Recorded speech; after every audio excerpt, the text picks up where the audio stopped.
For most of my life, I thought the key to keeping people's attention was to always be present, to always show up, always be available, always do more. And for years, that was my mindset. Until one day, I learned the most powerful lesson of my life, one that forever changed my relationships, my work, and my self-worth. Sometimes, absence is stronger than presence. And that is exactly what happened to me. I was someone who would jump at every invitation, every party, every call, every group chat. I was there. It wasn't even conscious. Deep down, I thought if I wasn't around, people might forget me, or maybe they wouldn't value me as much. And at work, even worse. Every extra shift, taken. Every last-minute project, picked up. Every Slack message, replied to in seconds. I thought that being hyper-present would make me indispensable. But as months passed, something strange happened. Instead of appreciation, I felt taken for granted. People rarely thanked me for stepping up.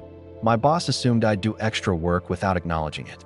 My friends would make plans assuming I'd be free, as if my time and energy weren't valuable at all.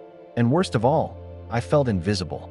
Then, one evening, exhausted after yet another social gathering I hadn't wanted to attend, I picked up a book that had been sitting on my shelf for months, The Laws of Human Nature by Robert Greene. That was when I came across the chapter on the law of covetousness. The words struck me like lightning. People value most what they cannot easily have. What is too present is discounted. And then a section that changed my entire thinking forever. Absence can create desire. Withdraw yourself strategically, and others will miss you, making your return feel special. I sat there, realizing my mistake. By being endlessly available, by making myself easy to have, I had accidentally diminished my own value. That night, I decided to do something radical, at least radical for me. I decided to disappear for a while. I didn't make a big announcement. I didn't explain myself. I simply stopped replying instantly. I said no to 2 weekend hangouts. I decided not to volunteer for an extra work project. And I left my group chats on read, without any guilt. That first week was hard. Every part of me itched to jump back in, to prove I was still there.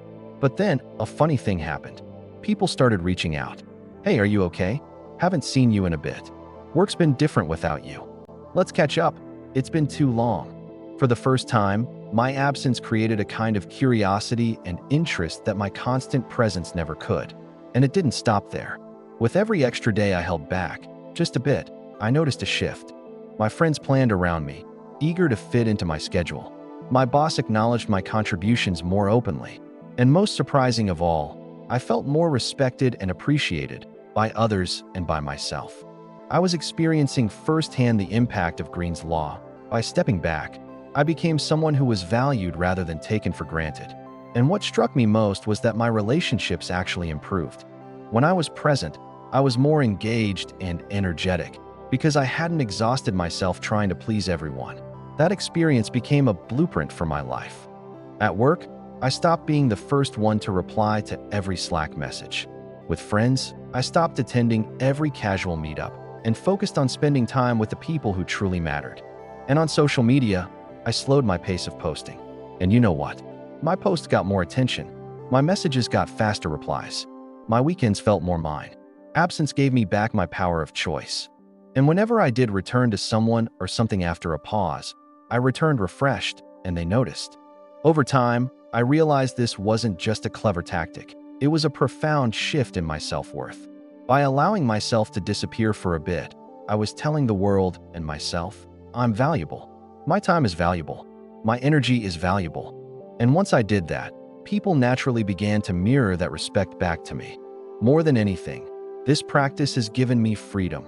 The freedom to stop chasing attention, the freedom to do what truly matters, and the freedom to show up as my best self on my own terms. That's the deeper lesson hidden in the law of covetousness. People long for what they cannot easily have, and that includes you.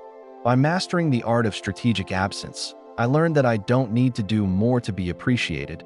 Sometimes I need to do less. And that shift changed everything.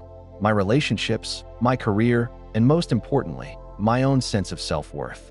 If there's one takeaway I'd leave you with, it's this. Your value grows when you embrace absence. When you step back with intention, you give others the chance to miss you and to appreciate you for who you truly are. And that is the secret power of making people desire your return. If you like insightful lessons from books, subscribe.